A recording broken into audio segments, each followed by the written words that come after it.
We are on. Are we on? Hi, we're on. We are. Yeah. Hi, everyone. Welcome back to the Astro Imaging channel and our new and revised schedule, which I'll go over in just a minute. Tonight we have Tom McCrorie, I think I pronounced that correctly, who has agreed to stay up till 2 or 3 or 4 in the morning just to tell us about a new application for your phone. For your phone, which is really more of a social media kind of application than something like AstroBin. And Tom's going to tell us all about that. And I looked it over earlier, just extremely interesting. So I'm going to set up an account, and I think Molly has already set up an account. And Tom's going to tell us all the details. But before we do that, I just want to go over briefly our new schedule. We have lots of people lined up already. But if I could share my screen, share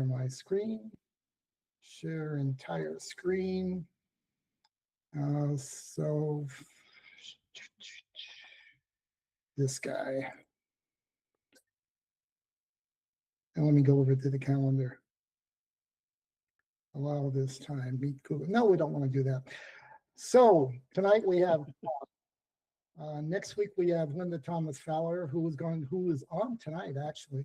I don't know, Linda, if you want to say a little bit about what you're doing before we get our program going. You're welcome to do that. I'll do it when I get done. And she can tell us more about Nina Fully Automated. And I'm sure you know Nina is getting more powerful almost by the week. And so that's always going to be interesting. Adam Block's going to be on the week, it's August 10th. And by the way, when Linda's on, that's August 3rd. So we're not going to have a program next week. We're going to have it the week after. I got that right? Yeah, I booked Adam before we switched, before we took the final vote for switching. So he's in the middle. So he's in the middle. And Adam always gives an interesting presentation, always something to learn. Ron Breacher, another person who always gives interesting presentations on the 17th. And after that, we skip a little bit because we have no show on Labor Day, and we're not going to have a show until September 7th. And John Hayes is going to be back. John gives the most detailed presentations of anyone I've ever seen. And after that, Ron Palmier, remember last time Ron tried to give a presentation, we had a glitch and he didn't get on, so he's going to give his presentation. So please check our schedule. Make sure you don't show up for a Sunday when we're not here, and do show up for the Sundays when we are here. And right now I'm going to stop sharing. Go back to my Google Meet window. And Linda, you want to say anything about what you're going to show us next week before Tom gets going? Yeah, sure. Thanks, Eric. A couple of years ago, I presented a Nina sequence that does 24/7 automation. And there's a lot more people running in remote observatories these days. And Nina and the plugins that we depend on have evolved a lot, and the sequence has evolved a lot. So I'm not going to present the details of the sequence and put everybody to sleep, but I want to talk about the use cases that it works for and how you might be able to adapt it to your own use. So hopefully it'll be interesting for people. It definitely will. And Linda will give a very soothing presentation and informative at the same time. I'm sorry, that was an inside joke we were discussing earlier. So, Tom, if you are ready, I will turn the program over to you and tell us all about your new app. Okay, should I just start my presentation now? You should just start your presentation and share your screen if you want to start there. That's a good start, I guess. Okay, so my name is Tom McCrorie, as Eric very eloquently put. My background is design and branding, but I am also a very keen amateur astronomer and astrophotographer. And the presentation this morning, it's 25 to 3 in the UK at the moment. The presentation this morning is going to be a little bit about my background, and I'll talk a little bit about the app, and then I'll show you some pictures that I have taken using my own equipment. So, like most people in the hobby, I've always had a huge passion for the hobby. This was actually, I found this on the internet today, which is really great because this is one of the first encyclopedias I got as a kid, as a 7-year-old, that sparked my enthusiasm and passion for space, I guess, in general. And this was the first image that I saw in the space section of this encyclopedia. And I'm guessing everyone knows who this is, but I guess it's Yuri Gagarin, obviously. And he was surrounded by lots of pictures of space from that kind of time era. I was quite lucky enough to grow up in kind of semi-rural area in the west coast of Scotland, so we had kind of bottle 3 skies, so it was very, very, very lucky. And I always remember just looking up and just admiring the vastness of things up there, and my friends and I would always laugh and joke about being chased by aliens and stuff. But rock on a few years or so, and COVID hit, unfortunately. But my wife saw that passion and that interest I had in space and astronomy and astrophotography, and she got me a little starter telescope, which was this tremendously amazing little reflector, the wobbliest thing in the world, but it really sparked my passion and interest in the hobby again. And I was able to take pictures of the moon and some of the planets and stuff like that. But I had no clue at all what I was doing. I mean, genuinely I didn't even know what how to, well, actually I had instructions to set this thing up, but beyond that I had no clue where to start. That was the first picture I got from that little telescope, holding my phone up to the eyepiece. I think it was maybe a 20mm eyepiece, if I remember right. But the feeling I had when I took that picture was just incredible, and that just really opened my eyes up to all the stuff that's kind of out there. This was a picture I took later on using some other equipment, but this was taken with a DSLR. It was a Nikon, I think it was maybe a D500, a few hundred images stacked, but you can see the kind of progression for this stuff. But this was a close-up I took of that's Clavius crater, I think, if I remember. And that was just something, again, I just used my mobile phone and attached it to the eyepiece using this little phone mount thing.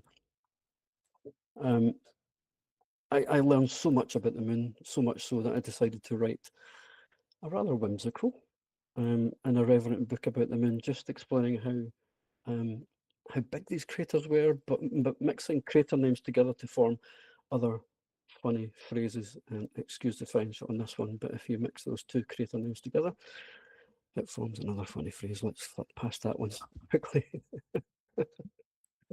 But one of the things that I learned really quickly is to set my expectations, my own expectation levels, I guess. I guess when you start the hobby in astrophotography, particularly, you think you're going to take some amazing pictures of space, and sometimes what happens is not really quite what you expect. I expected to take pictures of Saturn like this, and this is from a great planetary astrophotographer called Jorge Segura. And actually what I ended up taking was the most minuscule pictures like that. But do you know what? I was super, super happy with that picture at the time when I took it. The thing that I learned really quickly as well was to not just jump into the hobby really quickly, but also take kind of solace in reading a lot of books and things like that as well. So that was quite important to me to read up on stuff, finding my way around the night sky. I'm not hearing anything at all, so are you You're guys good. okay? You're good. Okay, that's fine. Okay, You're fine, sorry. Tom. Yeah, it's just I didn't hear anything, so I kind of panicked a wee bit. So, yeah, so books were really important to me. I mean, yes, it's really easy to go onto the internet and search for stuff, but books are really, really important to me. And I've got a whole raft of books there, and to my right-hand side just now filled with lots and lots of books. This was my second telescope, which was again the most wobbly wee thing in the world. The optics were awful, but it was a great leap forward from the first little reflector I had, which was fantastic. This one was an equatorial mount, as you can see, but still I had no clue at all what polar alignment was or anything like that. But this allowed me to look at things a little bit more visually. These are my current setups just now. So the HEQ5 on the left and the AM5 on the right, which is just, this is my workhorse, I guess. So this is the equipment I use most of the time. And Molly, you can see on there on the right hand side the two 5 kg weights that weigh down that thing, which kind of keeps it really, really steady. This was my very first deep sky object. And I guess most people will recognize that as Orion. Again, at the time, I was so happy with this.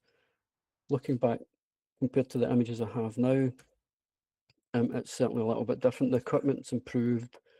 The time that I can commit to taking some of these images has improved and all that kind of stuff as well. So, and that was a photograph of my most recent Amazon delivery to my front door. I'm kidding, of course, but yeah, we do tend to buy quite a lot of stuff that makes our hobby easier and faster and better and all that kind of thing. But this is how most of my time is spent at the moment. Like most people in the hobby, I guess, I do spend quite a lot of time either looking at things, reading books, watching YouTube videos, or taking pictures, essentially. And I like to share. So this is where I'm gonna move on to the app now, actually. But I like to share my images on social media. But we all know social media is kind of a little bit of a bin fire at the moment, and it's only going to get worse, unfortunately. And when I wanted to share my images, the only place I had to share them was on Instagram and Facebook. And one of the biggest bugbears for me was the compression that these platforms have. We spend hours and days, and sometimes I know people that spend months on one particular kind of image, only for it to be ruined and compressed by the compression that you naturally get on social media platforms. So I wanted to create an app that was dedicated only to astrophotography and astronomy.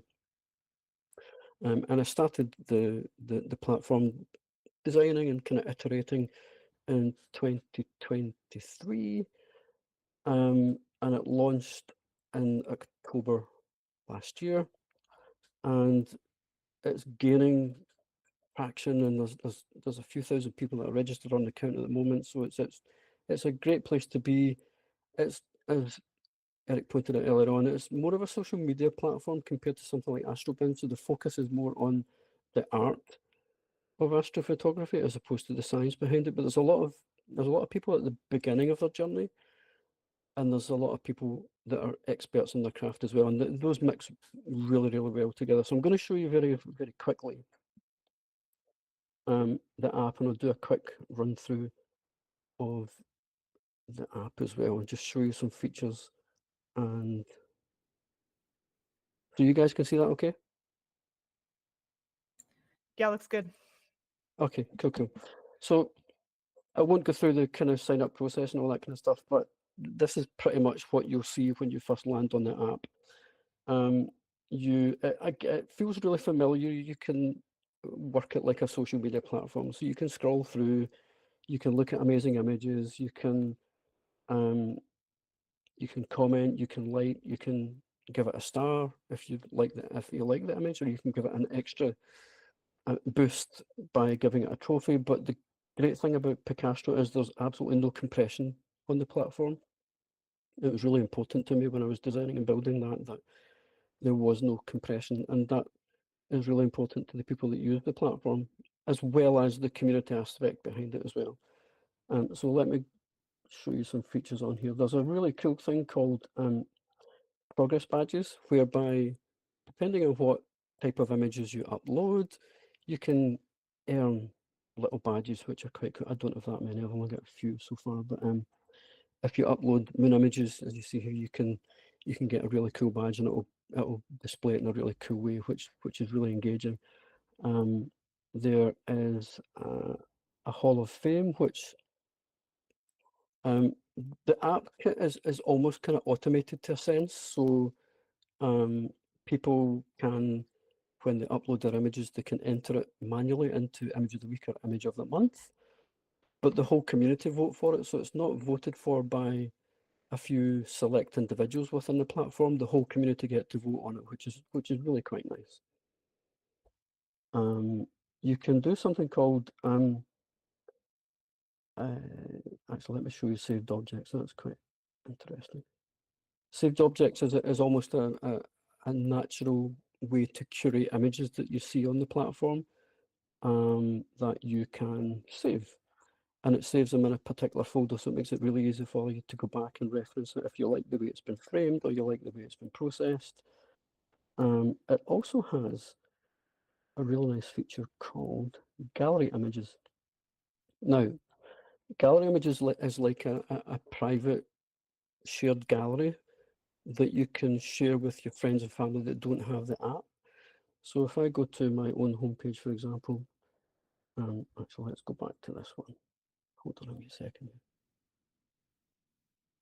So if I go to my own homepage, which is the little globe on the right-hand side, and I want to share that particular image to a private gallery, I would long press it, and it would ask me to add it to a gallery. Yes, add.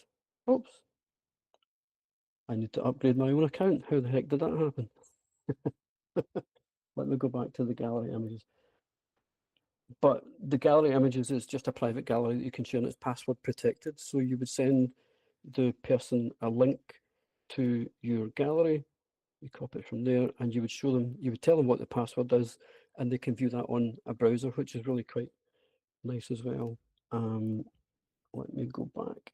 And so there's a lot of cool features on the app that make it really relevant to Astro as well. So I guess it's taking the best bits from Instagram and the best bits from Astrobound, the best bits from Cloudy Nights, and merging it together in a really intuitive and fun kind of user-friendly way so that people can engage and interact and comment. There's something called Star Cards, which is like a virtual group of people that you follow, that you want to communicate with all the time. So I've been added to a few Star Cards in here. I won't show you the content of those star camps, but it's like a WhatsApp group for Picastro. So you can group lots of people together, and you can communicate with each other in a group setting, which is quite cool. Let me show you star cards. So star cards, you can see on. Let me see my pointer here. Hopefully you can see my pointer. There's a little folder icon there. If you click that, it gives you more metadata around a particular object or image. It could be exposure time, it could be object common name, it could be the telescope type, it could be the filters you used and all that kind of stuff, which is really quite good from a beginner's perspective, because they can see exactly how that image was taken, where it was taken, how long it took to get the image, all that kind of cool stuff. When you want to upload an image, I'll try and keep this really succinct actually, because I know it might take quite a while to go through, but when you want to upload an image, you can manually switch these off if you don't want to enter Image of the Week or Image of the Month. Most people do. And there's 3 ways that you can upload an image. You can just upload an image and a small description, which is just a really quick way to upload a particular image. So you would click the image, and that's not my image, that's someone else's image. You give it a title, Galaxy, and then you would give it a very small description, and then you would post it. The other way to do it is to, let's delete that one. The other way to do it is to use these field titles below. You can give it some basic information about the object, the object type, the approximate lunar phase, telescope type. Let's just change that because the features below change depending on what you type in. So let's choose nebula. You can type in basic number of hours and number of minutes, object catalog name and common name, and you can post that as well. The other way to do it is to, which is a more, I guess, for people who are a little bit more experienced using their astrophotography gear, is you can upload what is called a star card. And there's a little button at the bottom here called star card, and you can pre-enter setup details for a particular, so some people have a planetary setup, some people have a galaxy setup, some people have a narrowband setup. For nebula, you can set these up as usable pieces of information that so you don't need to retype that kind of information all the time, which is actually quite handy. And then when you've done that, you can see, let's go back here, a lot of people, let's just filter that actually. So you can filter images now. Let's just see. Post with star cards, there we go. Let's choose nebula. So you can see all the posts that have, there's thousands and thousands of images on here. Actually, it'll take you forever to go through them all, but let's just pick one. Let's pick Michael's image. He has, he's got a couple of trophies on that as well, which is great. Let's zoom in on Michael's image. Whee! And you can just zoom around and pixel peep. Don't pixel peep. You don't like pixel peepers. There's an update coming next week actually, which allows you to upload video content as well, which is really great. So you'll be able to maybe show your process or show your rig and do a kind of walk around tour of your equipment, all that kind of stuff. There's also some really fun games coming next week, some astronomy games, some puzzle games. So I'm trying to make the app feel as technical as you want it to be, but also as fun as it needs to be, without feeling too stuffy. There's also a feature on here called Who to Follow, which is quite, oh, Linda, there we go. So you can go through that and see people that have uploaded posts so that you can follow them as well. Because there's a few people that haven't quite uploaded posts yet, so you can almost kind of filter that out, which is quite good. Let's go. Jeff's images are amazing, actually. Let's have a look at that one quickly.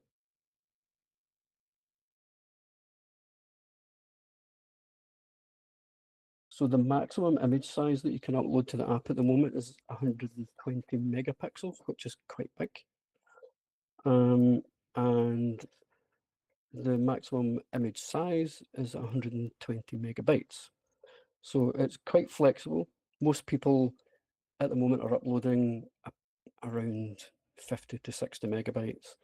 There's some crazy people out there that do some bigger images, which is just incredible to see, to zoom around the details. There's a tablet version of the app as well, which is really quite good. So you can see the images in even more detail. You can also message people within the app as well. So, but you can only message people that you follow and they follow you. So you're not going to get spammed by anyone that that you don't want to be. There's features on it that are really quite that make it feel like a social media app as well. But there's a lot of features on there that make it feel like an astronomy app. How am I doing for time, guys? Doing great. Keep going. Cool. Okay. I'll do a couple more. Let's see. Yeah. So there's a dynamic search feature on it. So you can search for people, but you can also search for, rather than going through lots and lots of cumbersome filters, you can just do a search for a particular object, whether it's a common name or whether it's the proper nomenclature. But let's just search for M42, and oops, and that will show up all the images of M42. I wanted to make sure that the app was really simple to use.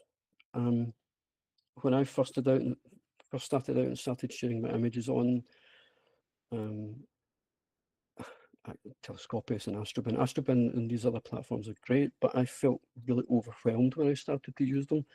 So I wanted to make sure that the app that I developed and designed was almost the kind of opposite of those from a usability perspective.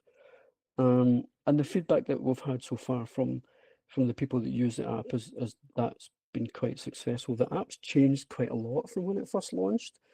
I've learned tons doing it. I've learned so much about people. I've learned so much about building an app, which I had never done before.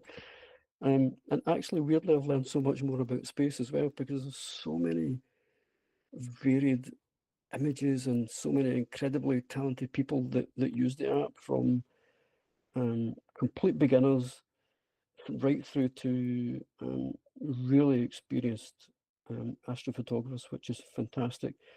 So yeah, you can. It's a very dynamic search field, so you can search for. You can even, let's try filters. Actually, I'm pretty sure it picks up filters as well. Yeah, it picks up content based on. Yeah, so there we go. Someone used an optoelectric stream, so it picks up on that as well. So it's a very flexible, dynamic search field that we've built into the platform as well. There isn't an algorithm that runs it. There's a small, well, let me start again. There's a small algorithm that runs the main feed, but it's not designed to keep you on the platform. It's only designed to show you images that you might not have maybe necessarily seen before. But the main feed is weighted towards people that you follow, and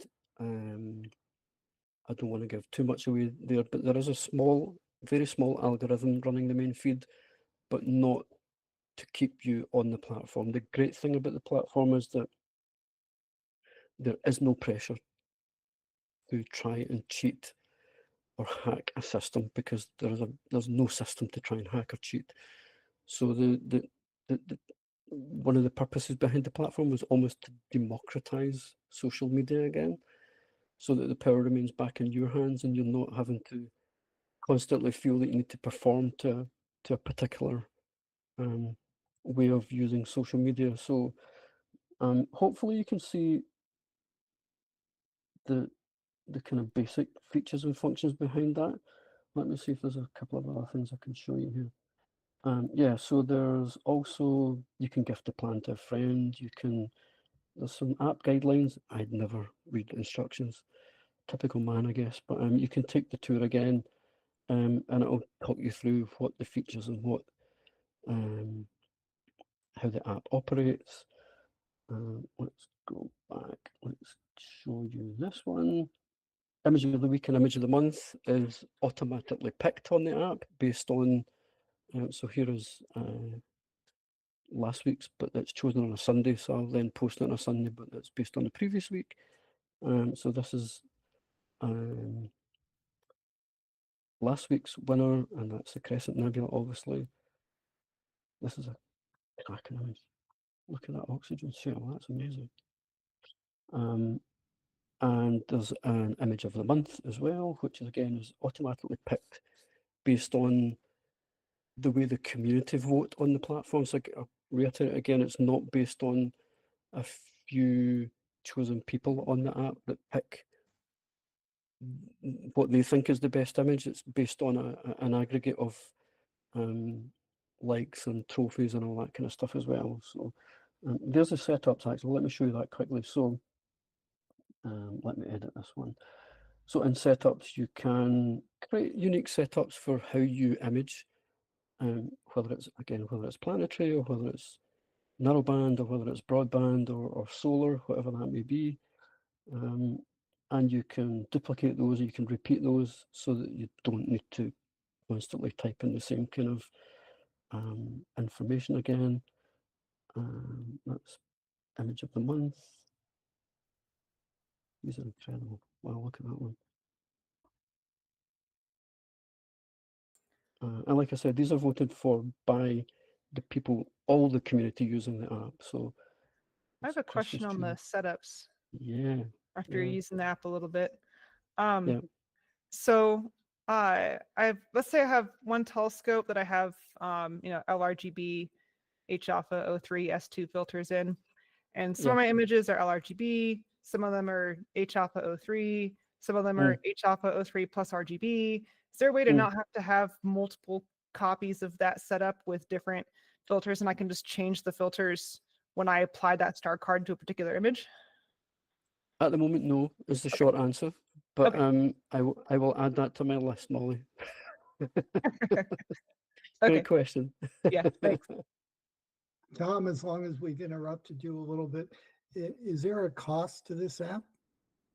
So yes, so let me just stop sharing my screen actually for this at the moment, because that's pretty much gone through the app. But yeah, so there's 3 tiers on the app at the moment. There is a free tier, which is great because it gives people a little bit of a look around. It gives them a little bit of a look under the hood just to see what it's like and see the kind of people that are on there. There is also a 6-month plan, and there is a yearly plan. And the yearly plan is the best one because it gives you access to all of the features. And that works out as being the cheapest one over the year based on the amount of features you can access on the platform. Each of the tiers has its I guess has its limitations, because I don't want everyone who's using the free plan to have access to the same stuff that the people on the yearly plan will have, for example. So the free plan will give you up to 15 images at 15 megabytes, which is quite a good size for a lot of people just testing the app out. The paid plans, the Titan paid plan, which is the best paid plan, that gives you the full use of the platform, including existing features and all future features on the app as well. It's basically you get a monthly discount for paying for the whole year at once. Essentially, yeah, you get a small discount for paying for the whole year at once. Okay. Let me just go back to that. It's still okay for time, yeah? Yeah. Yeah, okay. So I guess, does anyone else have any other questions around that? Am I talking too fast? Can everyone understand me clear enough using my very broad Scots accent? Yeah, we haven't had any questions coming in on the chat as such. Okay. So That's fine. That's fine. Okay. Let me move on to some of the images that I've taken, I guess. So I guess just to show that I'm not just this crazy person who's come up with an idea for an app and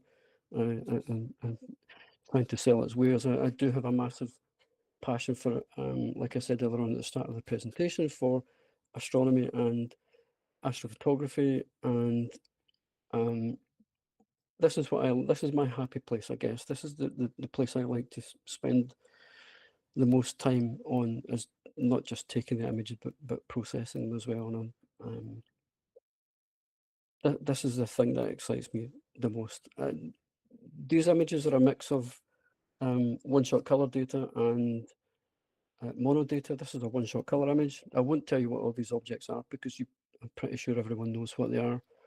If anyone doesn't, then just ask in the chat and I will let you know. But the thing that really excites me is not discovering stuff, but finding stuff that maybe NASA or Hubble has taken, and I'm able to find and process out and act in my own images, I guess. This red circle here highlights a really, I mean, there's Boshocks around here, but this is quite a famous one that I managed to process out. And this is only a few hours, which is, I mean, Orion Nebula is really bright anyway, but the fact that I was able to see this in my own data was just like, this kind of stuff's just mind-bending. I think it's just crazy. And that's the stuff that kind of excites me. I'm more of a close-up imager. I'm not really one for the wide field images. There's some incredibly amazing wide field images out there, but I'm more of a close-up kind of imager. Elephant trunk is a staple for most people, I guess. But I like to try and squeeze as much detail as I can from these images. that exposure time's wrong. That was actually 23 hours, if I remember. And I've even got the wrong description. Let's skip past that one quickly. But that's the elephant trunk.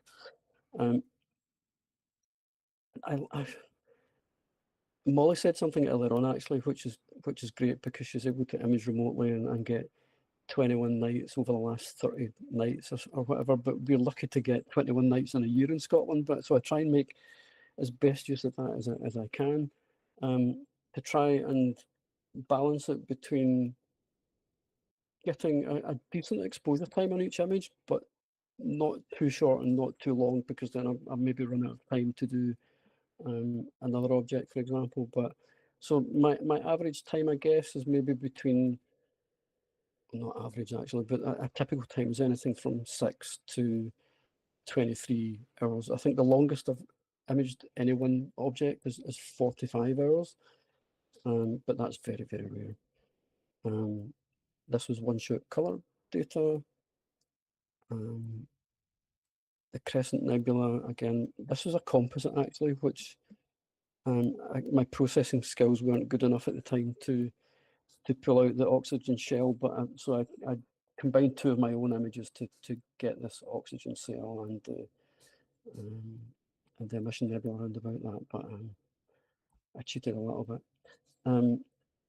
Tadpoles Nebula, obviously, but again, some people just like taking pictures, which is fantastic. I love taking pictures and finding out about the objects within them, and this is a great example of me reading about this stuff and finding out about the objects within here. So the Tadpoles Nebula in there, for example, the tadpoles themselves are about 10 light years in length, which is just like, I can't still even wrap my head around how large that is. But anyway, I don't mind taking galaxies. I'm not particularly good at them because I keep on messing the processing up. But maybe Molly can help me out with that one. But this is a Sunflower Galaxy, a beautiful flocculent galaxy. This is another one that I was really happy with. This is about 12 hours. This is a one-shot color image of Rosette. I have imaged this one in mono again, but there's a little detail in here which I'll show you in the next slide, and it's a Herbig-Haro object.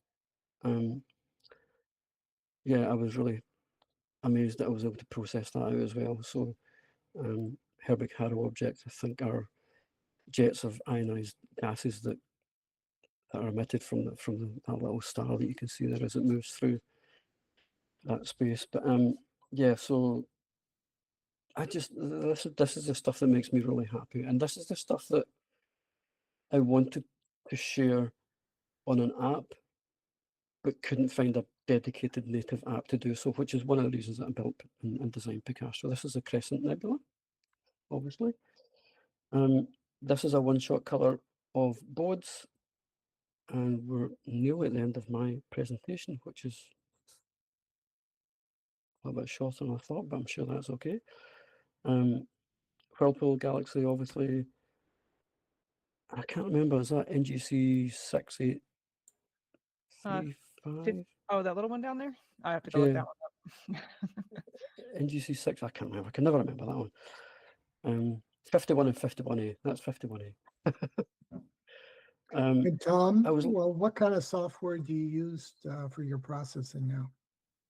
So I used to use Photoshop, but now I'm purely PixInsight because I mean, I'm probably using about 5% of PixInsight if I'm being really honest, but I just love the program. It's just an incredible piece of software. Now, There's Tom, so we're many all features. using 5% of PixInsight. That's true. Well, I'm probably half of yeah, PixInsight I just love. Absolutely love. That's obviously SN 2023 IXF that I managed to image that before the supernova, and we had a rare cloudless night in Scotland, so I managed to get it a couple of weeks after it went supernova, which is quite good. So yeah, really chuffed I managed to get that one. Obviously didn't discover it, but maybe one day. This is, I'm really happy with this one. This is a really faint one. This is a magnitude think it's 14, so it's quite dim, particularly dim. One-shot color data again.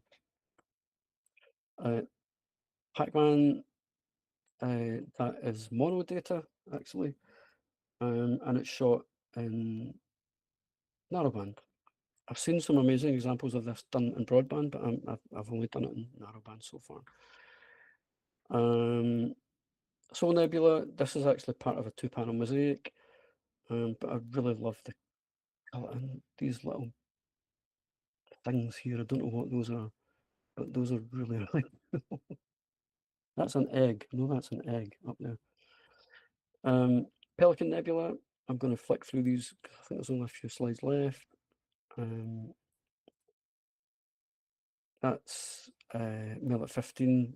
Again, just so bowled over with how the technology's advanced and changed, even in the short few years that I've been doing the hobby, in relation to filter technology and camera technology. It's insane. To allow us to capture details like that is just incredible. And I've got a very entry-level Skywatch and Newtonian. So it's amazing that we can get this stuff from our back gardens. So that's my presentation, all done. If anyone has any questions. I have a question. You've been working Yes. with a phone this whole time. Can we use our computers to do all this? Yeah, so I shall stop presenting just now, if that's okay. So I do have a desktop uploader coming in the next update, which is quite good because a lot of people have said to me, a lot of people have said to me that they really love the fact that it's an app, but some people don't always store the really high-res images on their phones. They're stored on a OneDrive or something else like that. So yes, I have implemented a desktop uploader, which means you can upload images from your computer and you can view them on your tablet or your phone. I made a comment in chat that by the time YouTube gets all of what you were demonstrating to everybody, it is not nearly as pretty as it is off the phone itself. And I think people should realize that we in the room, because we get it before YouTube sends it out to you folks, we were seeing a much nicer shot than you guys were seeing on YouTube. So these are nice pictures. These are nice pictures on your phone. Good. So good, Tom, are people storing their images on their phone or you're storing them in the cloud? Through the app, Through the do you app? mean? So Yes. I'll give you a little bit of a technical overview of the app as much as my technical skills will allow, because I'm not a developer. I have a small team that helped me develop the app. So the images are, Picastro is not meant to be a storage repository. It's purely meant to be a social media platform to view and to like and to share and all that kind of stuff. But the images are stored on Amazon Web Services, AWS. So that pulls the images down onto your phone or your tablet so you can view them. But it downloads them and allows you to view them in super high resolution.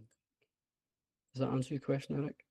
Yeah, so then once you download them, then they're temporarily on your phone. No. So it doesn't. There's no there's a little bit of caching, but there's no data that's stored on your phone at all. It's constantly pulling it from AWS, from Amazon. So there's only a little bit of caching, but that's just to make the main feed work. So you noticed when I was showing you the high-res images, there was a little timer. So that timer, depending on the size of the image, it might take 1 or 2 seconds to load. That's purely because it's pulling the high resolution from Amazon Web Services. So you're not storing any data on your phone, which is actually good from. And you've highlighted a really important thing there. Actually, when I started to talk about this app with people that were really excited about me designing and building it, one of the things that was really important to them was image security, because there are a few bad eggs out there that steal people's images and pretend that they belong to them. So screen capturing and screen recording and all those kind of things are turned off on the platform. So people can't steal your data. So image security was really important to people using that app. So I've implemented those kind of things as well. Okay, I Chris. also should say, Oh. oh, sorry, Alex, you go. No, go ahead and finish, Tom. No, I should have said actually, I don't know why I forgot this, but you can plate solve on the app as well. So if you take one of the paid plans, you can use plate solving software on the app to tell you what the image is. And a lot of people quite like doing that as well. I know you can do that on in Astro, but the Picastro platform uses astrometry.net to help plate solve. So that's really good on the platform as well. That gives it that extra little bit of added kind of functionality, I guess, within the platform too. So just to reiterate, there is no downloading of any image that you view. You can't, you don't technically download. Well, you do download it, but you don't download it to your phone. So you're constantly viewing it on AWS. all you can do is view it. You can't store it. You can't store it. Image security was really, really important to people using the app. So, so people uploading their images are encouraged to keep their own proper backup copies because it's not a storage repository. It's purely. I'm sure this is obvious, but this is Android and Apple as well. It's both Android and Apple. Yep. Android and Apple, and mobile and tablet as well, with the desktop uploader coming in the next update. Like one of the things that Christopher has a question. I think, Christopher, you're in the room, so just unmute your mic and ask away. Yeah, he already answered it. I was just curious if any AI model would get access to the data and use it as part of their system, sort of like Photoshop is doing in other platforms. No, definitely not. So at the moment the app is version 3.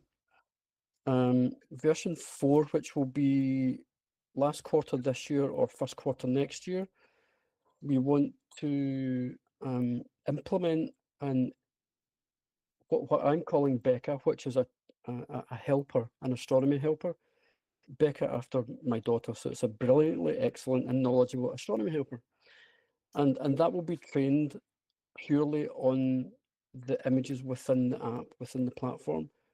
No other application or AI model gets access to the images. And that's why I didn't do things like log in with Facebook and log in with Instagram, because immediately then they have access to all the data. And I think it's really important as an astronomer, an astrophotographer, that the data belongs to us. It doesn't belong to anyone else. So the AI helper that's coming out, as I said, last quarter this year or probably first quarter next year, will be trained on the images within the app, and there's thousands of them. And that helper will be used to help people at the start of their journey, but also help people that are maybe a little bit more experienced as well. So that's quite an exciting update that's coming soon. Do we have the option when we upload the image to not participate in that AI model? You absolutely will. You absolutely will. But as I said before, the LLM and the machine learning will only be trained, and Picastro is the only platform that will have access to that. No one else will. It will be a very, very closed circuit, essentially. But you will have the option to opt out. Any more questions, Alex, on No, YouTube? I we're don't clear. see anything. We're clear. That doesn't mean more might come in, but we're clear. Well, Tom, thank you very much for your presentation. Very interesting. I haven't signed up yet, but I certainly will. I know Molly has, and I would encourage anyone out there that's listening to this or will watch it, that if you want something unique to your mobile device, I would, certainly recommend it. And thank you very much for doing something that other applications don't do, and perhaps people that want something a little simpler just for sharing and still want the high resolution of their of their image as they've developed it, then this certainly seems like a good option. Yeah. If we don't have Thanks, anything Eric? more, Eric, yes. I do. Maybe I do? missed it because I was looking at some of the other things, but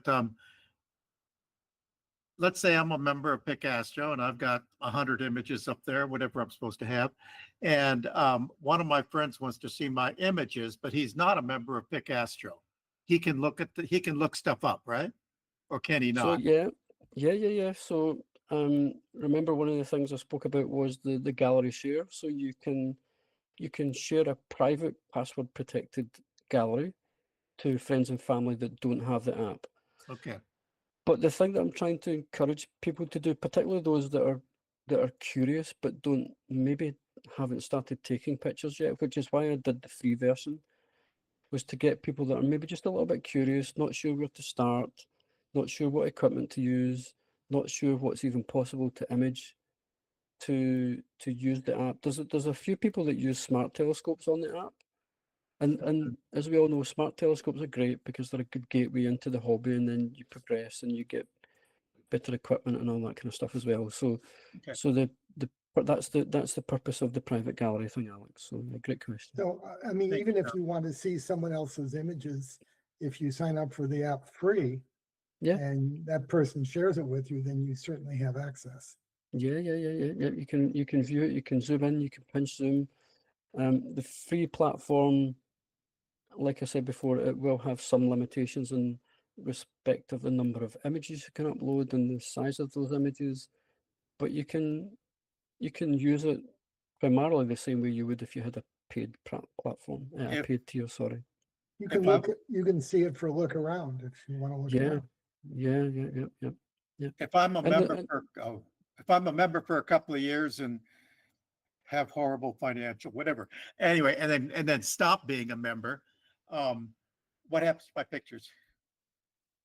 So we don't own your pictures. We don't store your data. So you can let us know if you want us to remove your data from our server.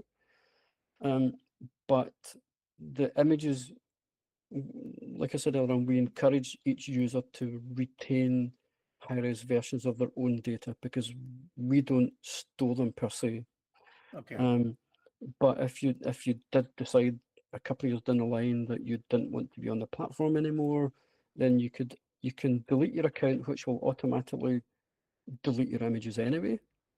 Or certainly delete them from our server, but not from where you're storing them. Okay. Yeah.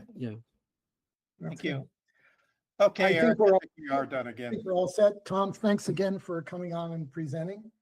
You're very Uh, welcome. Thanks for certainly inviting me. something to think about. And for everyone out there, Linda's going to present next week, and she's going to give a very calm, informative voice on Nina. I'm sorry, I had to make that joke again, Linda. Please excuse me. So, Challenge if we're all set, Jamie, Jaime, you are operating tonight. You want to take us out of here? You're muted.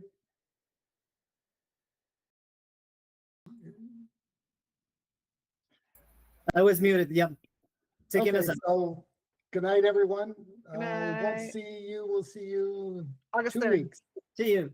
2 weeks. 2 weeks, not next week. Yep. Check the calendar. Good night, everyone. Or in Tom's case, good morning. Good morning.